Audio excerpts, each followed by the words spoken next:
now seem to be corrected. So once again, we are live. Good evening, good evening, good evening. Hello to all our fans and friends out there. Mario Hemsley here, Paxtero TV. This is Real Men Talk, the series that Victor Allen and I instituted to communicate with you during these times of great crisis. And that reminds me that I am never, ever here alone. That why I built this machine that I call Mood Control. The pilot who drives this machine that I built is the one known as Victor Allen, a man working 3 video switchers on air as an online host and also maintaining his own social media platform. Please give it up for my friend and partner, the gifted multitasker, everyone, Victor Allen. We got to come up with a shorter intro. I got an idea for you, bro. Well, then you too talented. I'll do it this way. We'll just sit back. Long head Vic on the switches. You know, I like what Candace call you, Big Black Vic. Big Black. I can't argue with that. I can't. And when she says it sounds good, don't it? You know what? You should defer to her all the time, bro. Because when Candace says it sounds good. Candace goes, Big Black Vic. Yeah, she says it with meaning, conviction. Yeah, the other stuff, nobody. I can't even remember what you say, and I can't repeat it. Well, there we go. So welcome everyone to Real Men Talk, the show where we attempt Tuesday, Wednesday, and Thursday night to come to you in today's troubled world to talk about some of the things and give you our insight as meaningful as we can, as honestly as we can. And so that's the goal. I'm here just to remind people, I trained at L.A. County. After 4 years at Howard University, I trained at L.A. County Hospital, where I stayed on as faculty for a year running the ICU. After that, I joined Kaiser, where I took care of all the inpatient, ICU, ER, delivery room. I took care of everything. I was a hospitalist before the word was invented. 30-year hospitalist. I may be the first hospitalist Kaiser ever hired. Okay? 30 years, I'm done. Critical care, running ventilators, the kinds of machines that they're talking about today. I specifically did that for children and babies. So that was the kind of medical. I was not the pediatrician you come into the office to see with school problems. I was the kind of pediatrician that was called when they found the baby at the bottom of the pool. So, a whole different stream of emphasis. I tell you that only to make you understand my point of view as it relates to how I look at this ongoing crisis, because that'll tell you why I look at it the way I do. You have to understand my history. You have to understand my history in medicine to understand why I have the degree of concern or the types of concerns that I do. And that's why I wanted you to know that. Also know that I'm where I stand politically.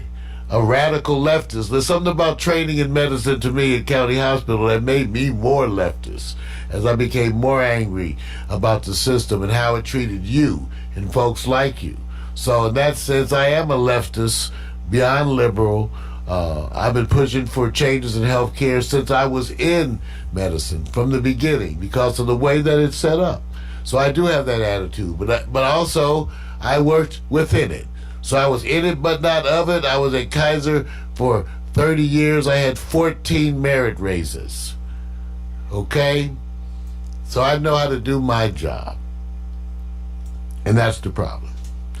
So ladies and gentlemen, first thing is Tuesday night, and I got to say this, and you may be able to tell, I am worn out.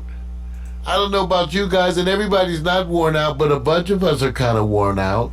Part of my reason for being worn out is the amount of attention that I'm paying to things, you guys. Now, what's amazing, there's a lot to pay attention to.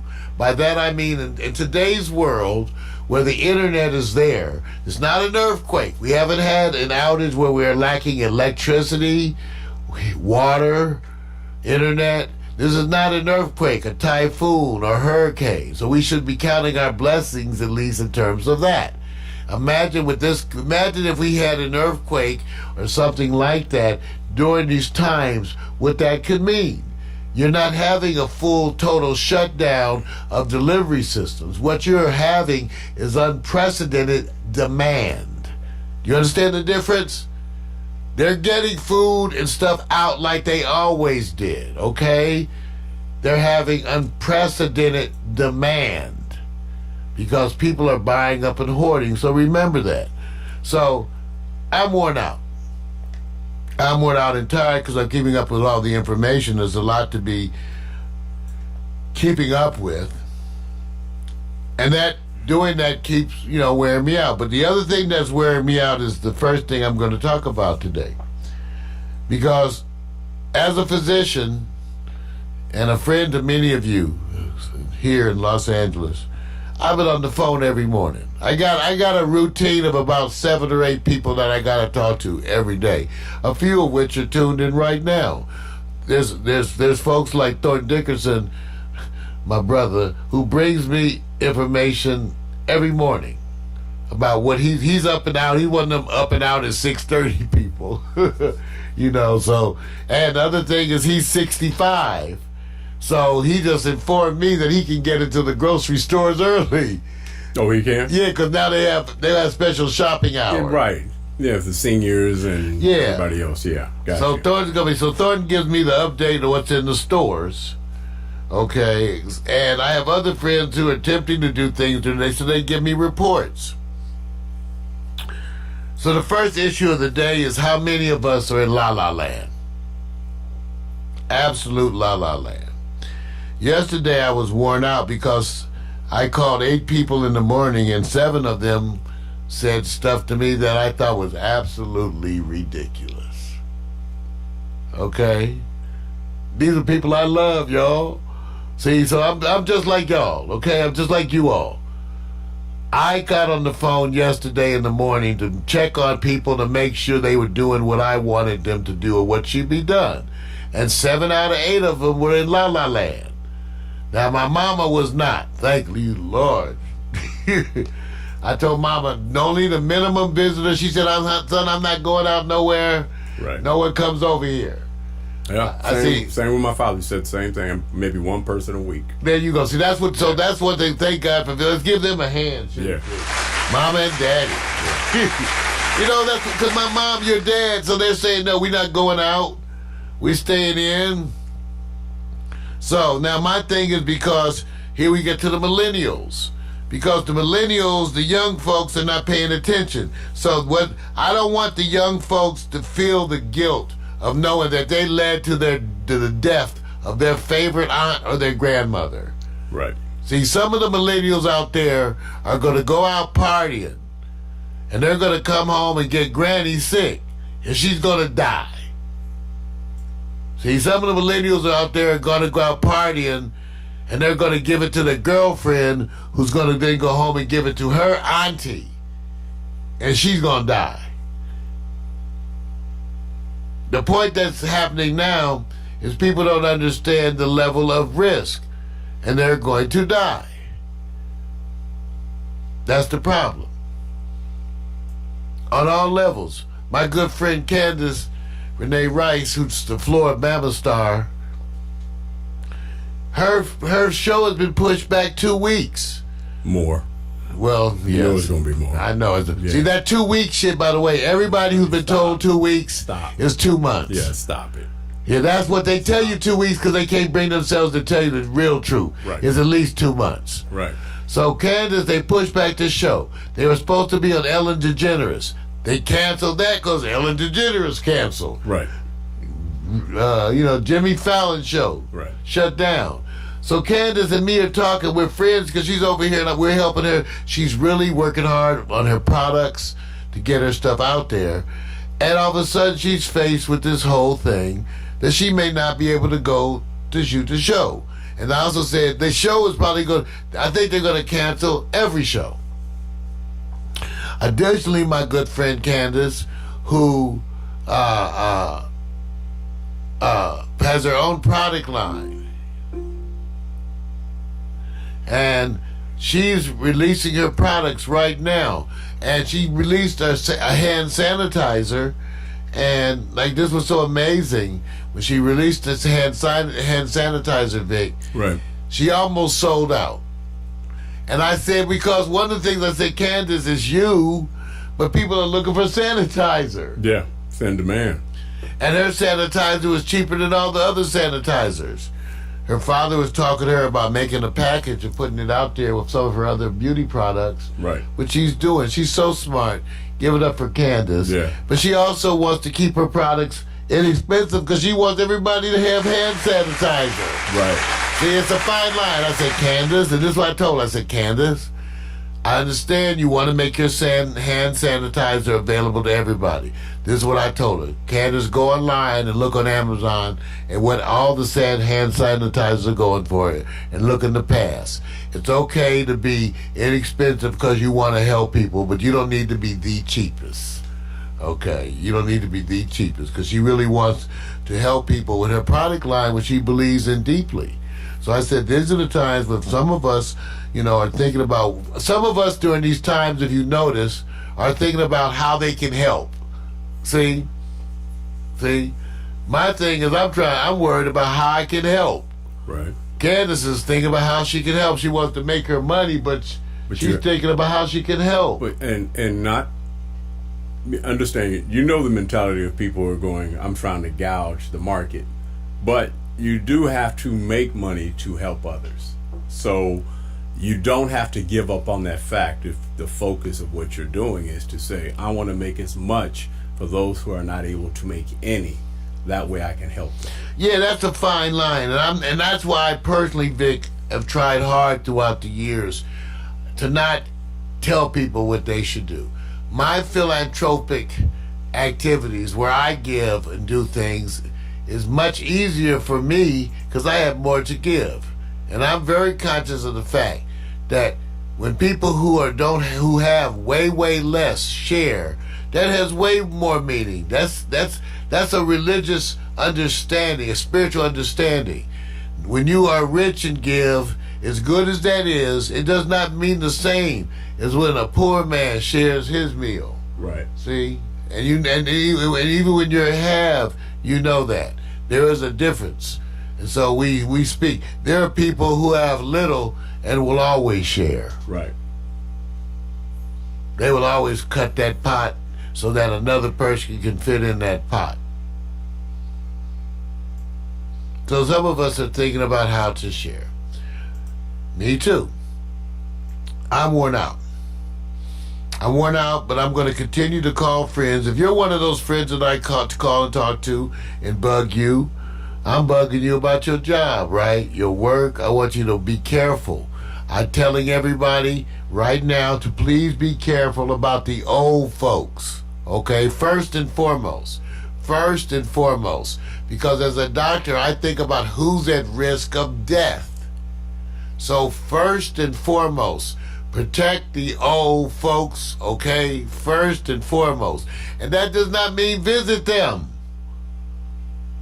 Maybe take care of the old folks means calling them every day, or some people twice a day. So take care of old folks, call them, drop off things, do those things. That's what I want you to do first. Second of all, I want you to take care of self. That means you have to start thinking consciously about your mental health. Now, here at Pack Stereo, we are lucky. Like I told you, and in fact, all of us are lucky to a certain extent. I remind you, you have hot and cold running water. When you get stressed out, you can take a hot shower. Okay? If you run out of toilet paper, you can wipe your butt with whatever you have available and take a hot shower. Okay? So remember, I'm of the type, I was raised by my mama to always count my blessings. So let's count our blessings. First blessing, this is not a hurricane or a tornado. That's our first blessing. We got hot and cold water, power, gas. So you can stay home and cook. Turn on the heat. At least for now. Even if the bill ain't paid. You got a while. You're going to hold up for a minute. I think one of the biggest concerns is it's interesting is how each generation is approaching it. baby boomers, Generation Z, millennials, they're all different. Now, millennials are taking what they call this element of travel, because they have these percentages of them saying, even with all that they have with healthcare, it's a large percentage of them that don't believe they can actually get treated, because they believe it's going to be a chain of hierarchy. So they're actually finding that some are willing to do travel because the fares on the airlines are gone down. So you know what this means, that they're taking this risk of taking the opportunity of their belief of what they can't afford in healthcare, which is kind of concerning, because there are cases of younger people getting the virus and dying.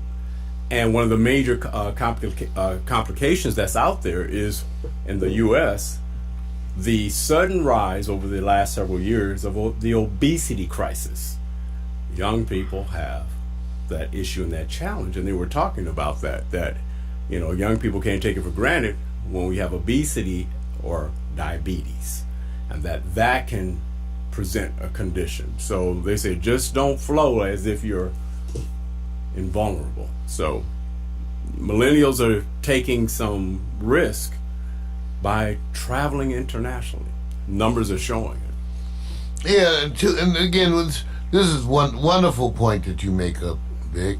So the millennials have the attitude of young people, which, again, I understand. Unlike some of my older friends, I can remember vividly my youth. They want to get laid. Okay? So disaster, no disaster, earthquake, no earthquake, thunderstorm, no thunderstorm. People of ages from 13 to 50 want to get laid. What happens when you have disasters? People get pregnant, because the one thing you have to do is have sex.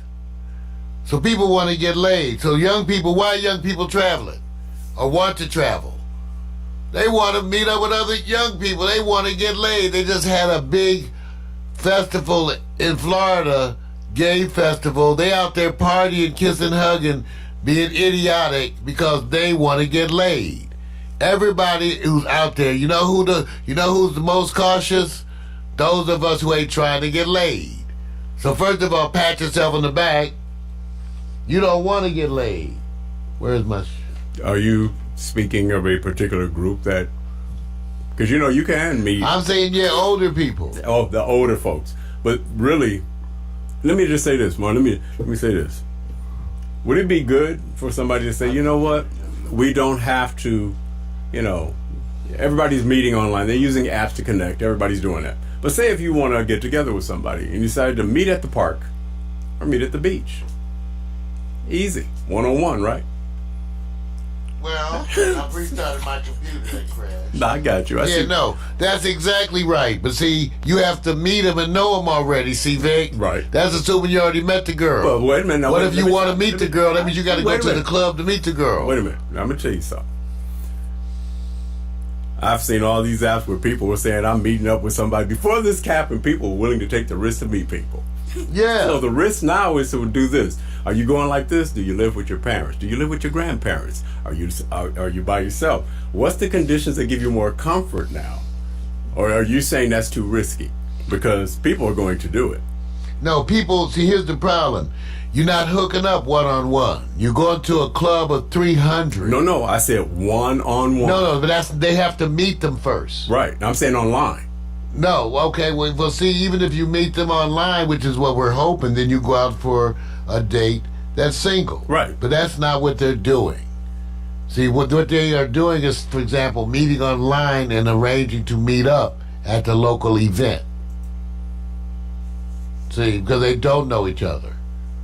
See, they're saying, okay, I'll meet you at the club on Saturday night. Well, they ain't going to meet at the club. Well, let me tell you something else. They're going to have to meet at the park. Let me tell you something else. Right. They ain't going to be traveling either. Because the World Health Organization today and everybody's tending to follow the recommendations, okay? Right. The World Health Organization today recommended the shutdown of all trains and airports worldwide. Yep. All trains. So those of you who think you're traveling, I got news for you. You ain't traveling. No. And if you've traveled, you may not get back. Okay, so that's the reality. See, unfortunately, the millennials are going to be very affected because some of the ones I've been talking to have not been thinking or looking, which is okay because ignorance is not a defense of the law. True. So ignorance is not a defense. They're going to say, oh, I didn't know. Well, you know now. Right. How's that? Right. I didn't think. Well, you will next time.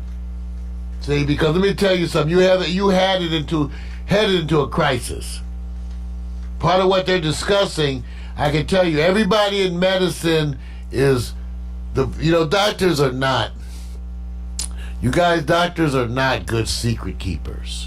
It's interesting. Doctors are often part of the loop because they're specialists, but they talk and gossip like everybody else out there. Right. They call, oh man, did you know what I heard? Oh wow, my friend at the CDC. Right. So the word is coming out that the CDC is going to be recommending a total countrywide shutdown for like 2 months. Yep. They're talking about shutting the whole United States down till summer.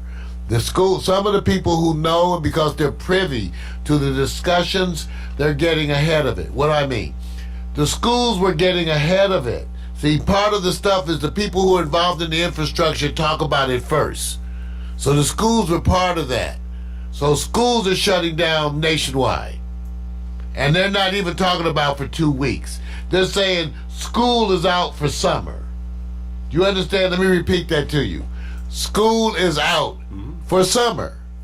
What's the month? What month is it? March. School is out for summer. So they have to watch out. Now, the young people, that's what I feel for them. And again, Mindy, stop that, Mindy. Mindy, stop. See, this is why we kind of glad we not, okay, you guys, no offense, I feel for young people. Imagine you have to stay home with your mom and dad and you're 19. And now you got to stay in the house with mom and dad. Even those of us, I love my mama. Right. I love my mama to death. You think I want to be in the house with her right now, 24/7? That's why I said I love my mama. You have some independent young folks who are going to go. I'm going to make that determination. But you also have some people who are a little bit middle-aged and don't get it, like Kid Rock defying keeping his club open in Nashville under the guidance that they say they shut down all the restaurants, and he's saying, no, that you're invading my constitutional rights. So Kid Rock is going to get this pushback because there's a whole bunch of people who feel like that, who are just well, that's where we get to the issue that there goes Victor again. So you got, okay, I don't know a way. I'm a leftist liberal doctor, all about human rights, recognizing individual rights of immigrants, all of that. Care about the people, the working class man. Now, with all of that in mind, I'm thinking you got to have another jail. That's the jail for people in quarantine. Yeah. I'm sorry. See, this is the way it goes to me. I don't want to follow the rules. Okay, jail. Right. No, we're going to put you, just because you threatened, okay? We have to treat you like you are a risk to people living. Right. So when you say you don't want to follow the rules, let's say we say this. Curfew on the streets, 8 o'clock. But we roll up on the club and all of y'all partying. You go to jail. And not just the regular jail, quarantine jail. Now let me tell you something else that's heartless, but it's the actual truth. You have limited resources. They limited. So let's talk about who gets the food and the tests. Do we give the food and the test to the citizens first or the jail? And if we do the jail first, do we do the jail first of the ones who in jail or the newly ones in jail who didn't follow the quarantine? See, there's limited resources. So when you have limited resources, this happens anyway. When you have limited resources, you have to decide who you're going to treat and where. So they need to have the quarantine jail. Now, let me answer one, since that conspiracy note has been coming up, let me respond to that too. A bunch of black people telling me, I don't see black people with the disease. Bunch of people saying that. I don't see black people. I don't see no black people with disease. You know what? They ain't testing black people. The testing bus for coronavirus is not headed to Compton anytime soon. Not even the View Park either. All right, they're gonna go test some rich white people. You know, Marty, it's a question. Okay. You know, the question is, now The rich white people Right. are feeling unsure right now. Right. The question is, and I've always said, when you see that, like, for example, Kevin Durant, you know, he has the coronavirus as of today. And you see people, I say, you know what you should be asking? It says, how did they come to determine they could get tested? And then, how was it made so available immediately? Because the doctors will know within their own groups, and they will tell their people, go over to here, go over there, and pay. But what group are we talking about? Everybody who's been reported. Oh, the haves. Wait a minute. Everybody I've looked at so far that's in the news for celebrity or sports make 7 figures or more. Yes. So how did they get to the point of that they're getting tested? Because they part of the city. Okay. Now you get it, right? You know what? Let me make this clear. All right. For some of you, I understand, I'm not into classism. But some of you, this is your wake-up call. For example, if out there you have a bank account versus those who use Nix check cashing. What's wrong with Knicks? Nix, they don't have check cashing places in white neighborhoods. Nix check cashing helps blue-collar, working-class people cash their checks. Nix check cashing demographics is the ghetto. So white folks, people of means, use the bank. They have bank accounts. Around here they got Nix check cashing, where you're someone special. You singing the song? So I'm telling you, you need to understand where you fit. But what's the message? What You you need say? to, but the message is, I think you need to be really clear, aware of where you fit in society's hierarchy, because there is a hierarchy, and that's the kind of stuff we want to change. Right. So the reason why you don't see, you know what else you don't see, let me tell you, name all the people you don't see tested. You don't see black people tested. You don't see poor people tested. People you of don't color. you don't see people of color. You don't see immigrants tested. You don't see prisons tested. No. I can tell you, all those immigrant concentration camps we got with the kids in it, they're not testing them either. So you might say, well, who we tested? Well, whoever can come to the drive-through. So when we set up a drive-through testing, that means you have to have a car, be able to pay for gas, drive-through. Let me ask you They something. don't have walk-through drive-through. Let me ask you something. Have we instituted any drive-through? Period. In California?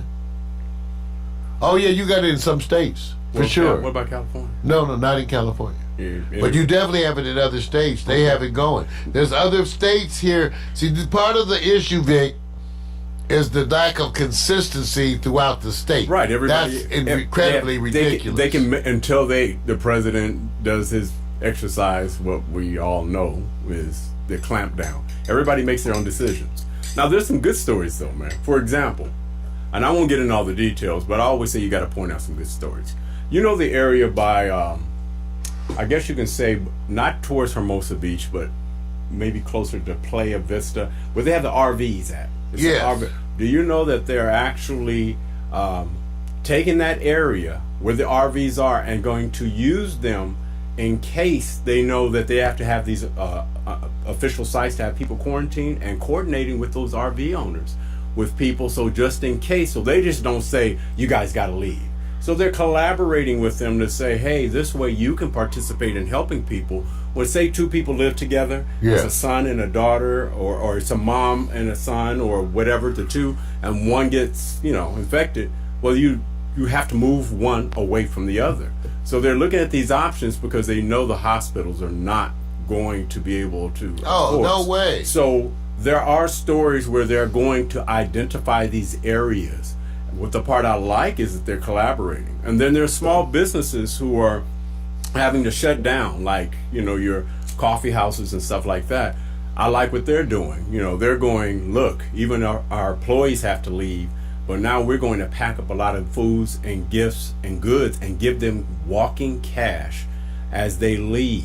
And then we're going to go take any products we have to those who really are in need. So there are a lot of success stories up here from communities, and I think people should focus on those community efforts, especially in your community, because you'll find them that there's some people doing some wonderful outreach. Well, yeah, and it's good. Thank you. Miko, clarify your issues. Miko said some of the stuff we've had was wrong, but clarify that. Vic, we're going to need to focus on positive things, because the part I'm trying to make everybody understand is the degree to which they're going to be impacted. So, if this goes, okay, I'm living in relative affluence, right? Right. But the idea of being stuck here till August, that even has me, kind of feeling like I don't need to be stuck here till August. Right. So there's a stress that comes with that. And like you pointed out, there are some good stories, but let me tell you the things that are going to be heightened nationally. Issues of health care, whether or not you actually have health care. Issues of housing. Places like Los Angeles, where the average rent is now $2,500 a month. Right. You don't have any place for people to go. Well, those facilities they're gonna be forced to have to bring down their rent value, because they're not gonna have anybody in there. Right. Everybody, nobody's gonna afford it. They're gonna be leaving. Right. They're gonna be leaving. So they're forced to have to it's almost like rent control, rent depreciation. So hopefully they will be sensitive to these conditions, man, and effort themselves. Okay, I hope. Well, I hope so too. Miko pointed out, she goes, Mario, they got check cashing places in Santa Monica, Culver City. Yeah, where they have the little influx of people of color. Right. They go look at the demographics of who check cashing places serve. Right. Okay, it's really straightforward. If you have a certain level of income, you don't use check cashing. True. Okay? True. There's a cutoff. There. I'm telling you, there's a cutoff. Yeah. Okay, so that's what I'm trying to say. Yeah, they do. They have it on the fringes, because you know what? You know why they got check cashing in Santa Monica? Because little Rosita, who cleans Miss Ann's house, need to go check her cash. Or Jamal, who manages to live on the fringes of it. He can stop on his way home from work. You just had to say Jamal. Jamal and little... Anyway, so I'm saying true. I'm just saying, look at it. I tell you where, you go to Beverly Hills. Oh, no. See, you know what? Most black people have never experienced banking. Right. A lot of people. See, I'm a black physician. It's so stratified in classism. I went to a bank where their whole point was never to ask you for ID. Do you understand that? That's the way it works in those banks. You understand that? Their point is never to ask you for ID. I walked in the bank and they said, Dr. Hemsley, what would you like to do today? Right. They didn't ask for a driver's license. They didn't. Their whole thing is they're supposed to recognize you. Right. Like I went to other banks, my boys told me who were in real estate, they said, oh, that's not a bank, that's check cashing. If you go into that bank, you need to come over here to my bank, right, where they do this. Right. So since I've had that, I'm just letting y'all know. That the way it works for the haves is that when you go in the bank, you don't show no ID. Right. They recognize you. Okay? So if you have never experienced that, once again, know where you rank on the poll. That's all I'm saying. Some of us think that we rank. I'm not trying to hurt your feelings. I'm just trying to tell you what I told you before Katrina. These kinds of situations that we have today will tell you where you fit in society's pecking order. Yeah. It'll break your heart. Yeah. That's what I'm saying. I'm not saying it because it's okay. I'm saying because it's messed up. So let's talk about testing. Because I said one of the reasons why you don't see testing from those communities, because they're not testing you. If you have 11,000 whatever tests coming in, again, who do you think they testing first? I can tell you who they testing first. Really, who they should test first. The hospital workers. Mm-hmm. Okay? Yeah, so that's the one that they damn sure should test first, right? Yeah, all the hospital workers. Oh yeah, the risk that they're inherently taking what they have to do, and they've been prepared. You guys have been prepared that these are the things that could happen, and so history has a long inventory of stories where pandemics have occurred, and doctors and nurses had to stand steadfast. And imagine this. See, think of the logic, even though you guys are going to hate this kind of stuff. Imagine there's a ward full of sick people, positive coronavirus. Right. And you're a nurse. And you come up positive for coronavirus. Right. But you ain't that sick. They gonna want you to work. Right. You the one to work. You already, they say you just got over corona. Right. And we want to put you right into corona intensive. You gonna be in the room with all the people hacking, sneezing, right. And they put you in the corona red room where everybody's throwing up, coughing, sneezing, because you already had corona. Right. See, that's what people don't understand. So health care workers will have to work sick. The judgment that will be made is where are they within the course. And if you are a health worker who's recently contracted coronavirus and you're already feeling better, they need you to work. Yep. And your antibodies are already tuned up. So you are the one to work. Okay? You are the one to work. So what does fall testing? So what does testing mean? Should you get tested?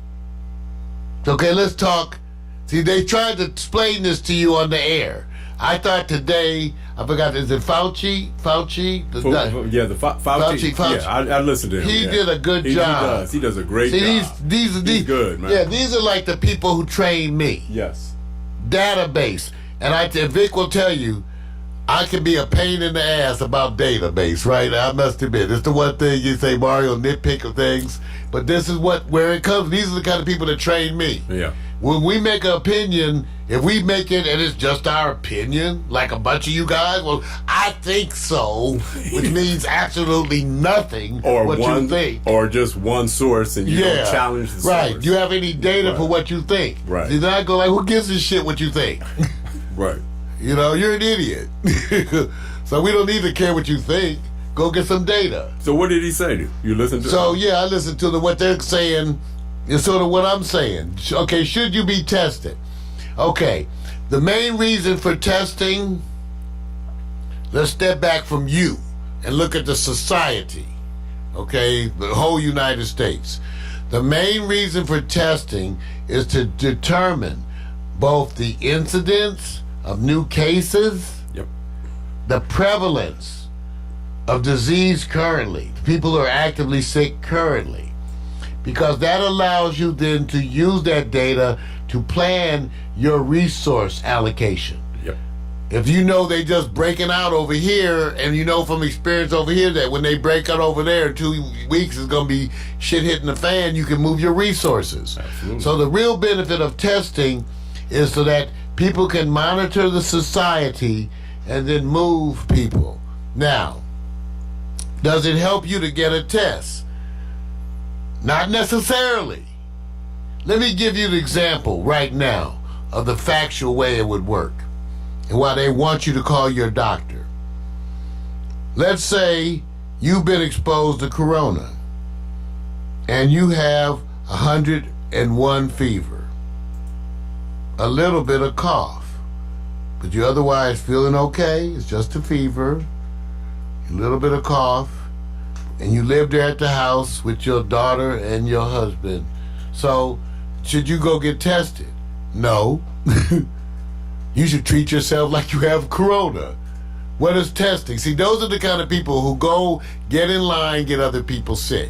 So you can get information. You need to presume you're positive anyway. Right. And you need to treat your household as one unit. Here's the thing. See, this is where it's a little bit divergence. In pediatrics, we say, forget it. The house is one unit. To us, you can't keep the infection separate. Right. But let's say you want to try. Then you have Granny in a room. One person brings the one person in the house who ain't sick, Right. washes their hands, do everything, and they keep Granny in the room, Vic. Right. And you go bring Granny her stuff in the room, the same one person who ain't sick in the house. In pediatrics, we said, because of our experiences, that you can never separate out the house. You can't, not by responsibility. See, mother and child. See, I think of it like the way we looked at mother and child. That's a unit. Yeah. They get sick. This one thing. Right. So, but again, if you are to try to do people at home, try to be reasonable. Keep the older risk person in a room by themselves. Have one person coming and going, and do that. But so, do you need to run out and get a test? No, because you should do it anyway. See, if someone talks to me and they say, "Mar, I think I'm sick," I'm gonna say, "How do you feel? You have fever?" Yes, I have a little low-grade fever.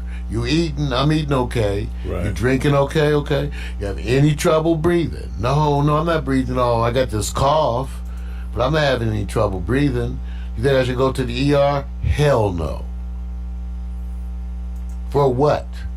See, here's the part. Let me get to you why you don't need to go. They don't have nothing for you. What'd you go to the ER for? See, here's the thing. If you're like that, you don't need any treatment. So I don't need you in the ER. You know what I need in the ER? People with shortness of breath. That I got to get breathing treatments, put on oxygen. See? And if you don't need breathing treatments and you don't need to be put on oxygen, I kind of don't need you to be in the ER. Wait till you having trouble breathing because that's who we need to attend to first.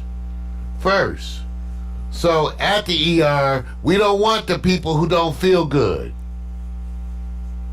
Okay?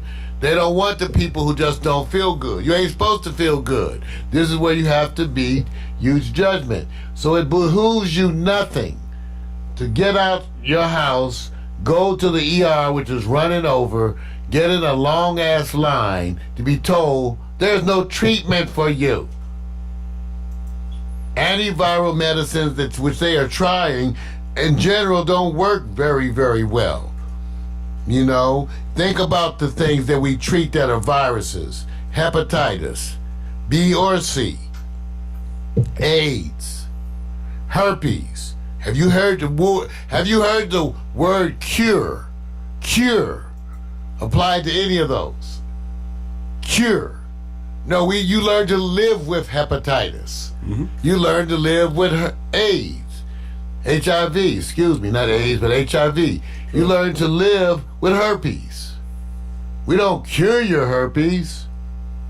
You live with herpes. You probably gonna live with this. That's the part that people don't understand. So, does testing help? Testing helps us determine where the disease is so we can allocate resources. Does testing help you? No. Now, you say, even if you have drive-through testing, should you drive through and get tested? Then I'm back to the same thing. What you gonna do with the information? Okay, it may help you.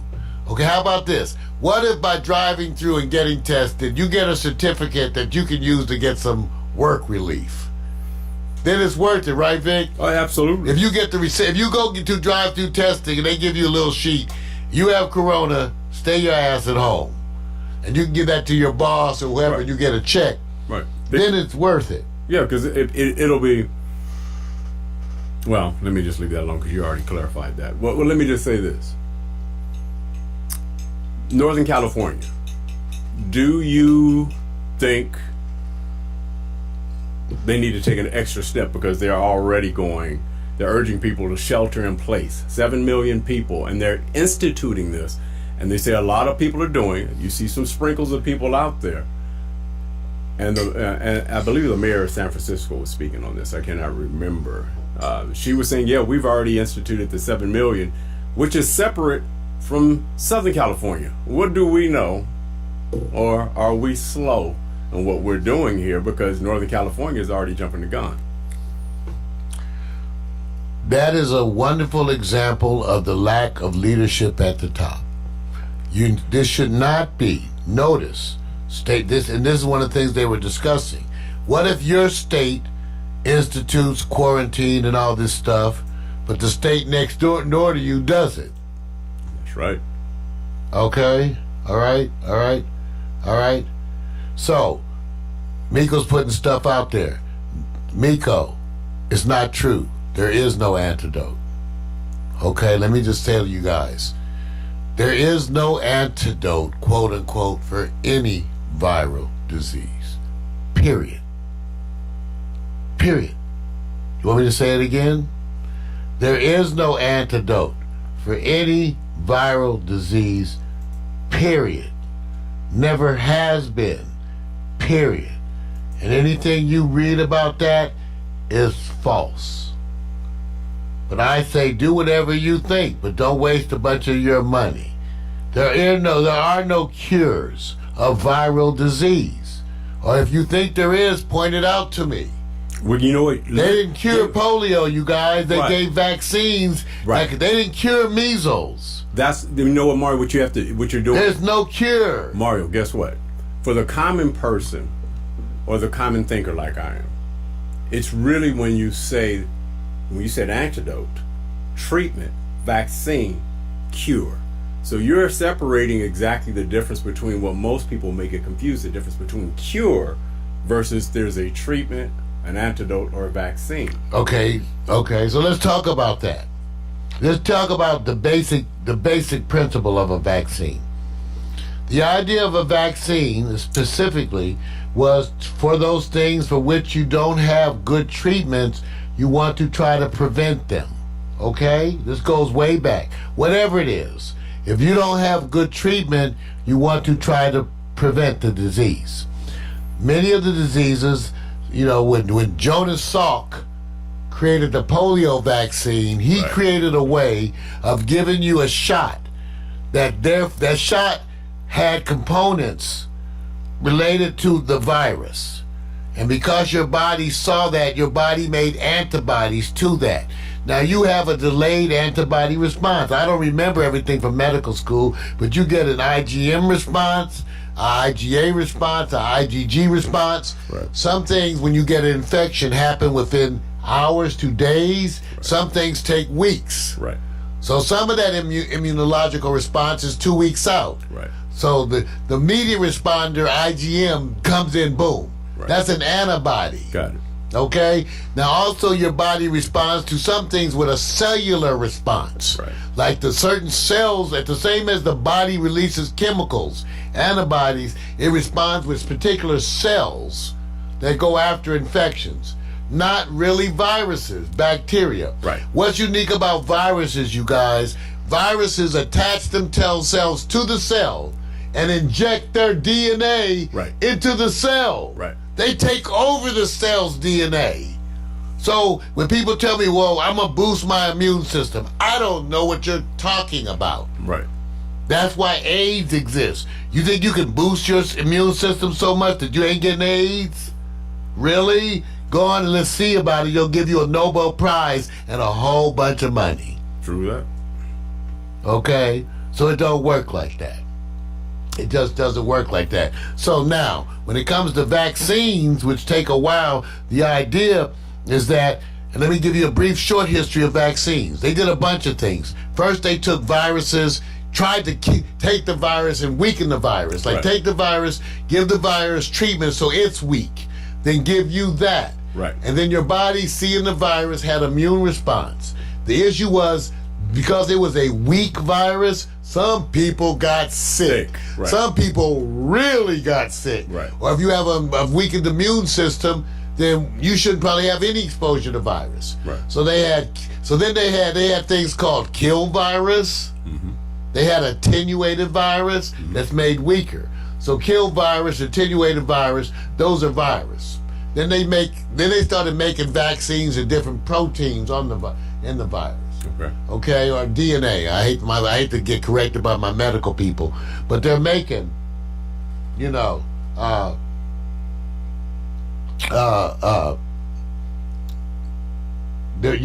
making these things for you, but you're sort of stuck. Right. So some stuff, if you're looking for it, I guess my take-home message to you will be, it don't exist. Or if you want to believe it exists, go on, but you have no data. So relative because there's no data that being a vegetarian or vegan even makes you live longer. Go look that up. There is no data that says being a vegetarian or vegan will get you another day of life. Okay? So the term for people who want to use one of the easiest conditions that visits us every season is the flu. The word that's being used for many people is to get a flu shot. That is considered to be what? A vaccine? Because really you're treating it, but it's not curing it. It's just what? No, they're not even treating it. The flu shot is based on some very complicated science and monitoring. They try to determine that part of the virus which they think is going to return. Right. And create a vaccine toward that part. That's right. That they think is, so it's a guess, first of all. Right. An educated guess as to the strains. Usually the vaccine you're getting covers like 3 strains of flu. Right. Not all flu, not all colds, not all nothing. Right. 3 strains of flu. And that vaccine may range from as low as 40% to maybe 60, 70% effectiveness. Right. But it's never 100%. Never 100%. Right. So what I'm trying to tell you guys is that these are what is out there to exist. So no one ever told you the flu shot was perfect. Now let me tell you the other thing. What time of year do you get the flu? Oh, in the middle of cold and flu season. So of course everybody thinks when they get the flu shot that the cold they get, which ain't the flu, Right. the cold they get in October is because they got the flu shot. I go like, you didn't get the flu, you got a cold. So Right. you think the flu shot gave you a cold? Okay, I guess maybe, but I don't know. You know, head doesn't know.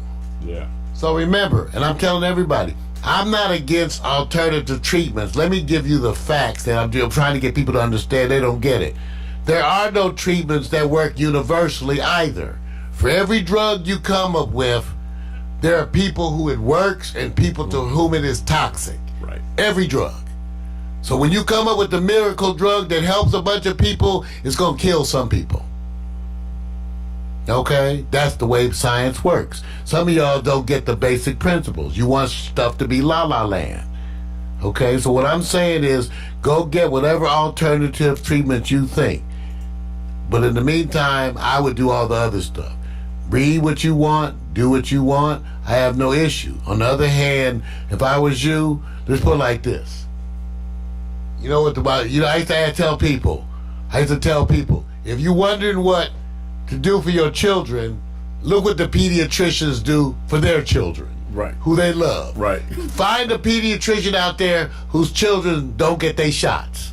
Oh, doesn't. So you know what? No. See, here's the difference between you guys, and I get real frank. Those shots that you avoid, I watch those diseases kill people. I watch pertussis kill babies on my watch, on my ventilator. I suction a pertussis patient, the snot's stretched out 8 or 9 inches and snap back. Yeah. And I will say that if your lungs full of that shit, Yep. that's why I can't make you breathe. So you think I'm telling people, those diseases kill you. If you think you want to fight that shit with ginger, then go on and fight it. We know what's going to happen to your strain if there's going to be a change in the gene pool. Okay? Because all you people who think that you're going to die. Okay? You're going to die. Now, I want to do Okay. I want to do an invitation because there's many people who don't do a lot online, typically older, senior folks or whatever. If you guys run into any stories at all about what certain people or groups are doing, share that. You can share it on Instagram. You can share it on Facebook in my link so we can pass that forward and pass it along. Because a lot of times, when you go to the traditional media outlets, all they want to do is to kind of excite you about warning, and you just don't find those lines where you say, look what this community is doing. So I'm looking for that quite often now, because you do find that sometimes it stimulates, and it may also help the leadership in your community, because sometimes politicians don't think of everything. So See, the problem is, and I agree, but look what you're asking. yeah. So you're asking private citizens to solve a pandemic. No, they're not. No, we're not. We're talking about basic. Well, that's what I'm saying. You need leadership from the top, right? Or else, in other words, how can a community do anything right to help this without instructions? Okay, let's just say your community wants to do something to do this right, and they have a meeting. Wrong. Right? No, you're not. So you can't. So it's going to be hard for you to do. See, the public, when you think right, this is my issue. Be careful. Just be careful. Right. That's what this is a time of real science. Not group. Real science. Not getting together. Yeah, do whatever you think is right, but then again, you need to take your own personal responsibility for those things you want to believe. Yeah. Okay? Yeah. That's all I'm saying. You know, I'm not saying I know everything. I'm saying I know enough to make an educated guess for my family. Right. And if you want to make that educated guess for your family, okay, then go on. But I'm telling you, you're not getting any leadership. No. And the most important things are the things, but here's the truth. The most important things have already gotten out, Vic. Yeah, I know. The most important thing is what? Stay your ass home. Wash your hands. And wash your hands. Don't go out. Number one. Right. You're not going to get sick if you ain't exposed to nobody. Right. Stay your ass home. Yeah. Now here's the next thing. Tell your children to stay their ass home. Or stay in their apartment. I got it. Your 26-year-old son can't do, so he can't visit. Your 26-year-old son is out there getting some 25-year-old stuff. And she's out going to work and doing all this. So what you need to do is shut down your visitors. See, a bunch of you not being really realistic. You live with your brother who's out chasing ass. See, he's going to go bring corona to your house. Do you understand? You worried about what you're doing, and you're not worried that your brother who sleeps down the hall or your cousin who's visiting, they're bringing you disease. So you could do everything right. But you know, your brother, he lives with you. What is he doing? Okay, this is the part they're not getting. So if your brother who lives with you ain't doing it right, you ain't doing it right. The whole household, everybody. Right. That's it. See, that's the problem. So, the simplest things, Vic, are also, when taken to the extreme, the hardest to execute. Yeah, because you got people, you know, It's hard to execute. Think about the people here. And I was talking to somebody today about it, and he says, some of us who are really up on social media and online know how to process things online. But you got a lot of people who are going to be filing unemployment, and they're going to walk in to the unemployment office if it's open so they can get that money, which is a group, which is a crowd, which means, is there some assistance to help them process, especially people who are, you know, of an elderly age. So let me tell you what they're going to do. And see, here you have the biases, right?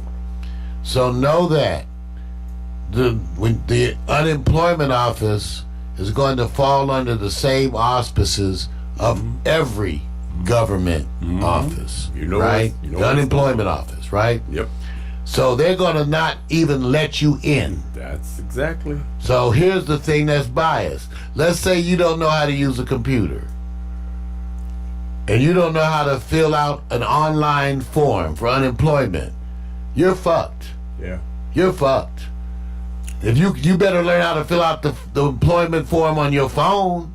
You better call up your little nephew, because here again is the bias. Notice the bias. If you are computer educated, you better off. You better off if you're computer educated, you guys. Now, see, I'm not saying this is fair, but what about all the older people who need to get that check, who they've been avoiding the computer? That's you know, right. like Vic said, you got a bunch of people been avoiding the computer. That's what I'm How saying. they gonna apply? Okay, and let's say the unemployment office does open for certain hours for certain people. That's still at risk. Let's say the unemployment office says from 8 till noon is people over 60. So now you go down there with a bunch of 60-year-olds. See, I'm just saying, I'm just thinking like a doctor. When you go down there to go to the unemployment office, they're going to have full wrap. Yep. They're going to have full mask. They're going to damn near be in a hazmat suit. Yep. And you're gonna be out there in line thinking, well, I ain't in a hazmat suit. So if you in line with the other 60-year-olds, you gonna get sick. And people who live week to week, check to check, are going to take that risk. You're fucked. Yeah, they're going to take that You're risk. fucked. So, and that's what the part. Now, what we're pushing on, like Miko pointed out, they're voting on money. Remember, they're planning on welfare for the rich. See, they planning on bailing out these companies. And they already have a tentative. Right. With my leftist ass, I'm saying bail you out. Right. Bail you out. How about this? No income tax. Okay, when does taxes due? Right? They coming up, right? Right. How about this? No tax. Nobody. Yeah. Nobody nowhere tax. Yeah. How about that? Yeah. See? But they won't say that. No. So, and here's the thing, which I was talking to Candace. They talk about cutting you a $1,000 check. For a bunch of you, that don't mean shit. No. Candace like, I can't even do shit with a $1,000 check. Not at all. $1,000? Shit, that ain't even gonna pay the whole rent.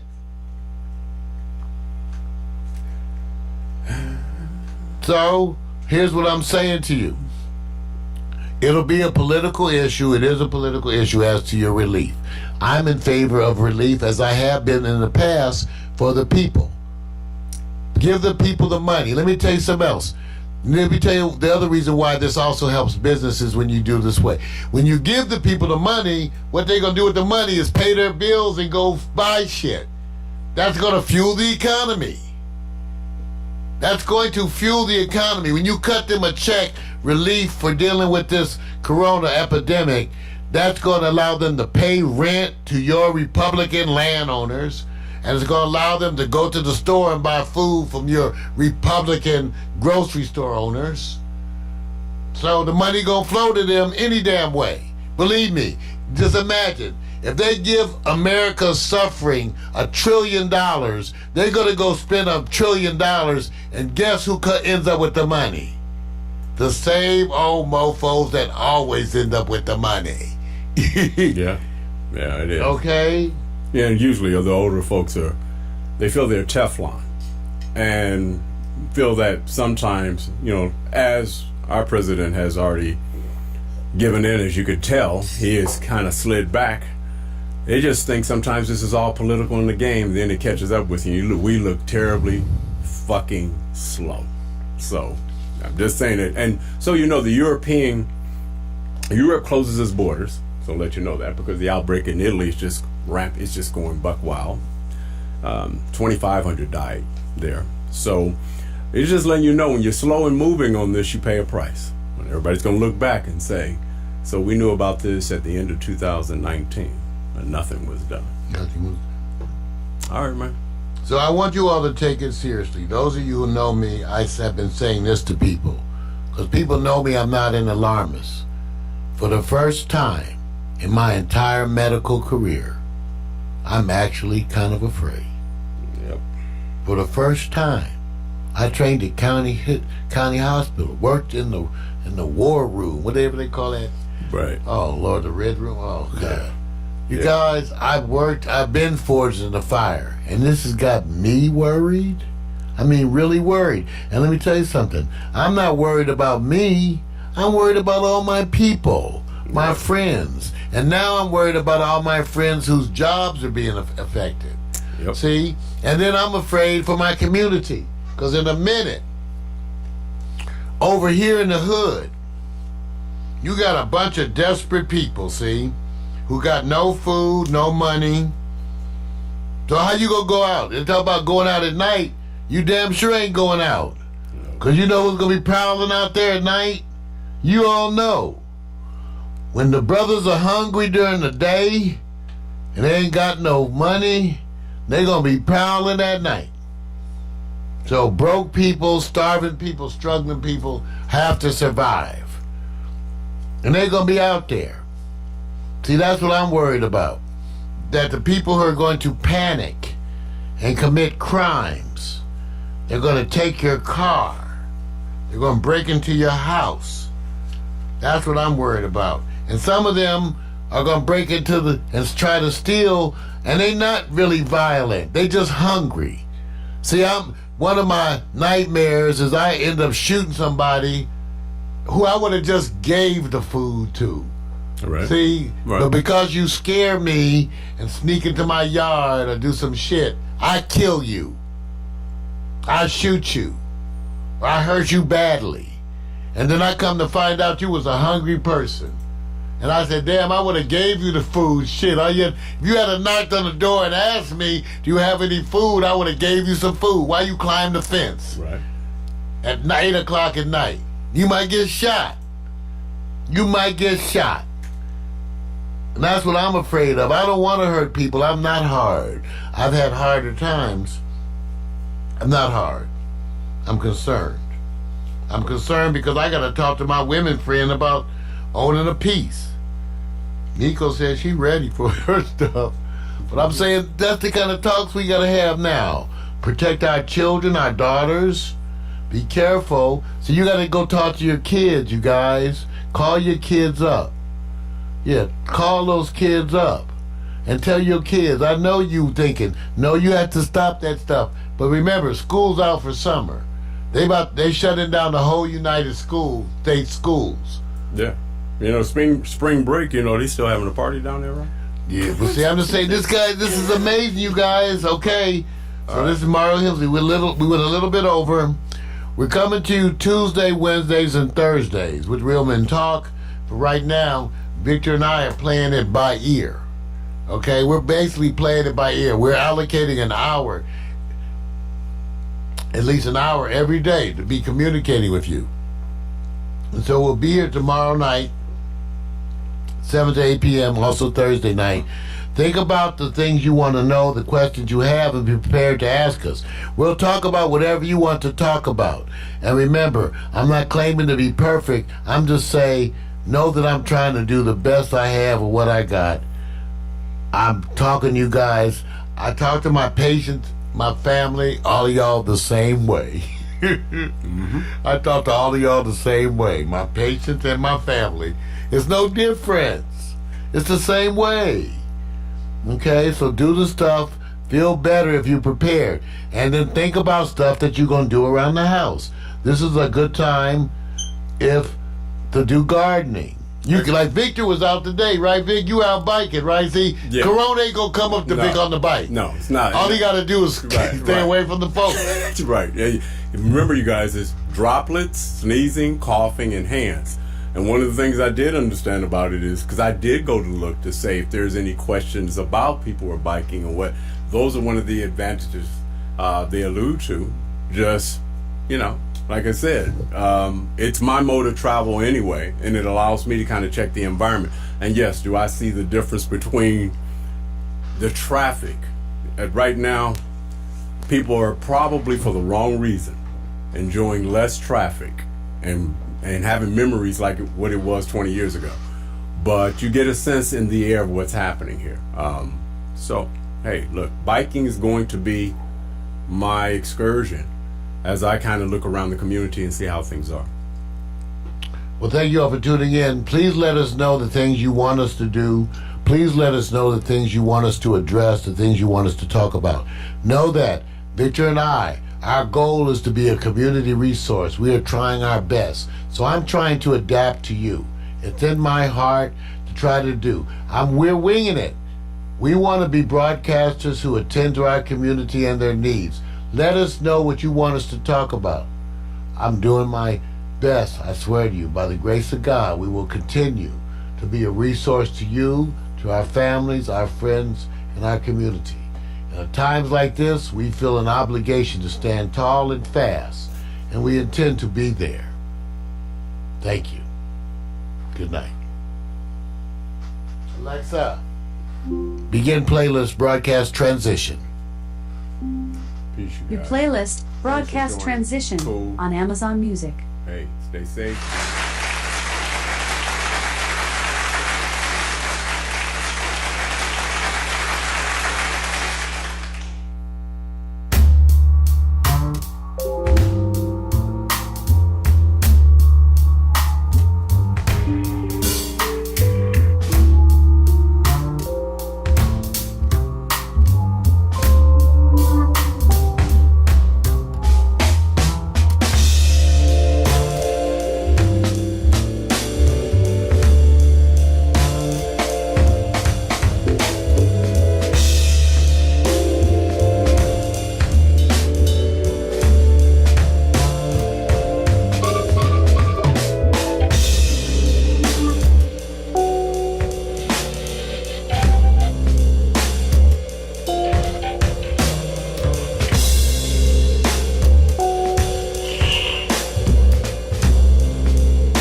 You care for me.